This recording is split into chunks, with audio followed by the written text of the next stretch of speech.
Assalamualaikum warahmatullahi wabarakatuh. Perkenalkan, nama saya Inani Rizdiani, calon guru penggerak angkatan kelima dari Kabupaten Pekalongan. Yang saya hormati Ibu Jati Mulyani MPD selaku fasilitator dan Ibu Risumarni SPD selaku pengajar praktik. Pada kesempatan kali ini saya akan melaksanakan wawancara dengan dua kepala sekolah. Pada sesi kali ini saya akan mewawancarai Kepala TPA Anhal Coprayan Ibu Widadul Alfa SPD terkait dengan pengambilan keputusan sebagai pemimpin pembelajaran terkait tugas modul 3.1 demonstrasi kontekstual. Baiklah, sesi wawancara akan dimulai. Assalamualaikum warahmatullahi wabarakatuh, Ibu. Waalaikumsalam warahmatullahi wabarakatuh. Bagaimana kabarnya pagi ini, Bu? Alhamdulillah baik, Bu. Alhamdulillah ya, Bu ya, sehat-sehat semua ya, Bu ya. Iya. Ibu, terkait tugas, saya ada tugas modul 3.1 terkait pengambilan keputusan sebagai pemimpin pembelajaran. Selama Ibu, bolehkah saya tahu atau untuk mendokumentasikan tugas-tugas terkait pengambilan keputusan, Ibu mengizinkan untuk di video? Iya, mengizinkan, Bu, silakan saja. Terima kasih, Ibu. Baiklah, Bu, selama Ibu menjabat kepala TPA, adakah masalah-masalah yang menimbulkan dilema etika sebagai pemimpin? Bolehkah Ibu menceritakan kepada saya terkait masalah tersebut dan cara mengidentifikasi kasus-kasus dilema atau bujukan moral? Sebenarnya masalahnya itu banyak, Bu. Akan tetapi untuk kali ini saya mau mengambil yang penerimaan peserta didik baru saja ya. Jadi pada tahun ini itu penerimaan peserta didik barunya itu menurun. Nah, akan tetapi kita itu mempunyai guru 19 orang. Jadi ada kelebihan guru, begitu, Bu. Nah, kemudian yang jadi masalahnya itu sayanya itu bingung mau memberhentikan guru tersebut atau tetap mempertahankannya, begitu, Bu. Oh iya, Bu ya, terkait penerimaan peserta didik baru ya, Bu ya. Untuk bagaimana Anda menjalankan pengambilan keputusan di sekolah, terutama untuk kasus-kasus di mana ada dua kepentingan yang sama-sama benar atau sama-sama mengandung nilai kebajikan? Saya itu lebih memilih untuk memilih nilai kebajikan yang harus dijunjung tinggi, karena seperti kita tahu itu kalau kejujuran kemudian kebenaran itu perlu dijunjung tinggi, begitu, Bu. Iya, Bu ya. Berarti dengan memilih untuk mengandung nilai kebajikan, Bu ya, untuk pengambilan keputusannya ya. Iya. Terkait langkah-langkah yang Ibu lakukan selama ini, adakah langkah-langkah seperti apa yang Ibu susun? Ada 3 tahap, Bu. Yang pertama itu biasanya itu kita mengonfirmasi dulu masalahnya itu apa. Kemudian yang kedua itu kita mendiskusikannya dengan ketua yayasan atau dengan yang lainnya. Kemudian yang ketiga kita merefleksikannya atau menerapkannya dari diskusi tersebut, begitu, Bu. Oh iya. Terus untuk hal-hal apa saja yang selama ini menjadi yang Ibu anggap efektif dalam pengambilan keputusan pada kasus-kasus dilema etika? Menurut saya yang lebih efektif itu dengan yang berkaitan dengan masalah komunikasi, Bu. Kalau kita komunikasinya itu lancar dengan sesama anggota, itu pasti masalah-masalah itu akan bisa terselesaikan dengan baik, Bu. Berarti komunikasi terkait dengan warga sekolah juga, Bu ya? Iya, iya, Bu. Ya. Terus hal-hal apa yang selama ini menjadi tantangan bagi Ibu untuk pengambilan keputusan yang termasuk dilema etika? Itu tantangannya itu tidak adanya keterbukaan dari salah satu pihak. Jadi dalam penyelesaian masalah itu membutuhkan keterbukaan, Bu, agar masalah itu bisa terselesaikan dengan baik. Oh iya, tantangannya ya, Bu ya. Terkait hal ini ya, Bu ya, apakah Ibu memiliki sebuah jadwal tertentu untuk penyelesaian kasus dilema ini? Apa langsung menyelesaikan di tempat atau memiliki sebuah jadwal? Terus untuk prosedurnya seperti apa, Ibu? Kalau untuk jadwal tertentu mungkin tidak ada, Bu. Akan tetapi kalau prosedurnya itu jelas ada. Seperti kasus yang tadi itu saya memerlukan diskusi terlebih dahulu dari berbagai pihak agar masalah tersebut itu bisa ditemukan masalahnya apa, kemudian bisa jalan keluarnya dari masalah tersebut itu apa. Terkait pihak-pihak tersebut itu siapa aja yang diikutkan, Bu?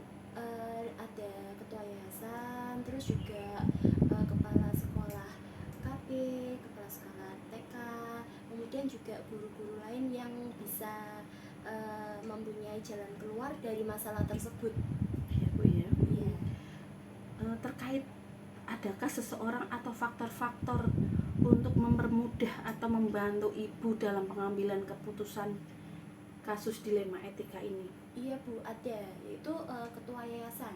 Biasanya ketua yayasan itu memberikan solusi, begitu, Bu. Memberikan solusi bagaimana supaya jalan keluar itu bisa ditemukan dari masalah tersebut. Ini Bu ya, pertanyaan terakhir ini Bu ya, dari semua yang Ibu sampaikan, pembelajaran apa yang Ibu petik dari pengalaman dalam pengambilan keputusan dilema etika? Jadi dari masalah tersebut itu menurut saya itu kita harus menjunjung tinggi yang namanya komunikasi. Kan dalam berdiskusi, dalam berhubungan interaksi sosial itu kita membutuhkan komunikasi dari seluruh pihak dan juga adanya rasa empati kepada sesama anggota. Itu menurut saya yang paling penting. Dari yang saya petik itu menurut saya adanya komunikasi dan juga rasa empati. Ya. Baiklah Bu, saya rasa untuk pertanyaan-pertanyaan atau pengambilan keputusan yang Ibu ambil semoga bisa menemukan jalan keluar yang baik, dan saya cukupkan dulu pertanyaan pada pagi hari ini. Nanti bisa dilanjut lain kesempatan ya Bu ya, kita Iya, ngobrol-ngobrol santai. Iya. Sebelumnya saya mohon maaf apabila mengganggu waktu panjenengan hari ini. Semoga panjenengan hari ini kegiatannya berjalan dengan lancar. Iya, Saya mohon pamit ya Bu ya. Terima Iya, kasih. Iya, sama-sama, Bu. Assalamualaikum warahmatullahi wabarakatuh Bu. Waalaikumsalam warahmatullahi wabarakatuh. Demikian wawancara dari Kepala Taman Penitipan Anak Al-Hal terkait pengambilan keputusan sebagai pemimpin pembelajaran. Terima kasih. Assalamualaikum warahmatullahi wabarakatuh. Baiklah, kita lanjutkan sesi wawancara dengan Kepala Kelompok Bermain Anak Hal Coprayan, di mana pada kesempatan kali ini saya akan mewawancarai Bunda Ika Yuliana SPD terkait pengambilan keputusan sebagai pemimpin pembelajaran. Baiklah, sesi kali ini saya akan mulai. Assalamualaikum warahmatullahi wabarakatuh, Bunda Ika. Ya, bagaimana kabarnya pagi ini? Alhamdulillah sehat, Bu. Ya, sehat terus ya Bu ya. Tetap semangat ya dalam di dunia pendidikan anak usia dini ya Bu ya. Ini Bu Ika, saya itu mendapat tugas mewawancarai kepala sekolah terkait pengambilan keputusan sebagai pemimpin pembelajaran. Panjenengan hari ini sibuk enggak? Alhamdulillah masih butuh, Bu. Kosong ya, Bu? Kosong. Iya. Saya minta sedikit waktunya ya Bu ya Iya, untuk monggo. mewawancarai jenengan, Iya. karena saya izin untuk mengambil dokumentasi sebagai pelaporan tugas di LMS. Bolehkah Ibu? Nggih, monggo, Bu. Terima kasih ya Bu ya. Iya. Baiklah Bu, yang pertama, selama menjadi kepala kelompok bermain anak hal, pasti Ibu dihadapkan banyak masalah ya Bu ya. Iya. Iya. Terkait masalah-masalah yang menimbulkan dilema etika itu gimana Ibu penyelesaiannya? Bolehkah Ibu menceritakan kepada saya terkait masalah tersebut? Selama saya menjabat sebagai kepala sekolah, pastinya banyak permasalahan deh Bu, yang setiap harinya ada kendala-kendala juga. Nah, ini terkait masalah yang menimbulkan dilema. Di sini saya mengambilkan masalahnya mengenai karya wisata Bu. Oke. Jadi pada saat awal tahun ajaran baru itu kami sudah melakukan sosialisasi kepada semua pihak wali murid di salah satu membahas tentang karya wisata.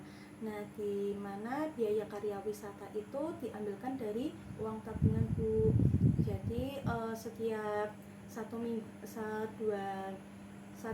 minggunya 2 hari menabung. Tapi terkadang orang tua ada yang menabung dan ada yang tidak menabung. Nah, di situ kita juga bingung nanti gimana kalau ada orang tua yang tidak menabung, diambilkan dari uang mana gitu. Takutnya juga orang tua tidak ikut karya wisata tersebut Bu. Nah, iya. Berarti terkait permasalahan karya wisata Bu ya, di mana Ibu menjalankan pengambilan keputusan, terutama pada kasus-kasus tersebut ada dua hal kepentingan yang sama-sama benar ya Bu dan yang sama-sama mengandung nilai kebajikan. Di sini lebih memilih nilai kebajikan yang harus dijunjung tinggi Bu, karena seperti keadilan, terus kejujuran, kemanusiaan itu harus dijunjung tinggi, maka kebenaran itu akan datang sendiri Bu. Terus terkait prosedur yang biasa Ibu lakukan terhadap permasalahan itu, selama ini prosedurnya gimana Ibu penyelesaiannya? Kita melakukan konfirmasi kepada yang bersangkutan, terus berdiskusi dengan para komite dan guru Bu. Terus terkait hal-hal yang selama ini yang Ibu anggap efektif dalam pengambilan keputusan dilema etika itu seperti apa Ibu? Di sini komunikasi harus baik dengan semua pihak, warga wali murid Bu. Iya. Terus tantangan dalam mengambil keputusan terkait masalah tersebut itu tantangannya apa Ibu? Tantangannya ya banyak nih Bu sebenarnya, tapi salah satunya itu tantangan tidak adanya keterbukaan dari salah satu pihak gitu. Jadi dalam pengambilan keputusan menimbulkan keterbukaan dalam penyelesaian masalah. Keterbukaan ini terkait dengan siapa Ibu? Dengan wali muridnya yang bersangkutan Bu. Oh iya. Ini Ibu ya, pertanyaan selanjutnya, apa Ibu menjadwalkan terkait dengan penyelesaian kasus tersebut? Apa Ibu langsung menyelesaikan pada saat itu juga, dan bentuk atau prosedurnya itu seperti apa Ibu? Kita menjadwalkan dengan pertemuan sama komite untuk membahas karya wisata. Berarti terkait jadwal, dibuatkan jadwal ya Bu ya, Iya. dengan komite ya Bu ya. Iya.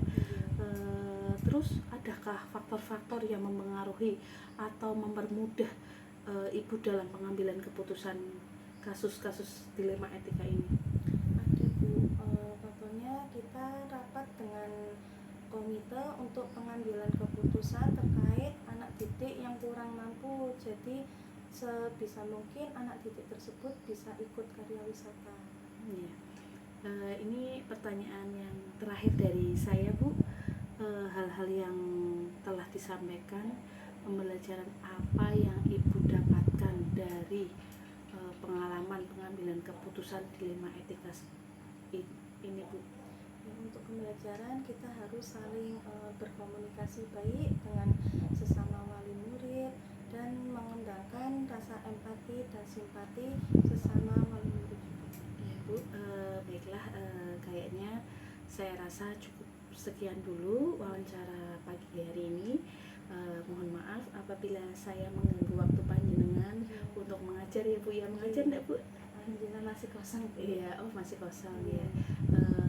Saya cukupkan dulu Ibu. Terima kasih atas segala jawabannya. Semoga ini bisa membantu saya untuk menyelesaikan tugas modul 3.1 terkait pengambilan keputusan sebagai pemimpin pembelajaran. Terima kasih ya Bu ya. Saya pamit dulu. Assalamualaikum. Baiklah, demikian wawancara dengan Kepala Kelompok Bermain Anahel. Semoga dengan wawancara kali ini saya bisa menyelesaikan tugas modul 3.1 demonstrasi kontekstual dengan tepat. Wassalamualaikum warahmatullahi wabarakatuh.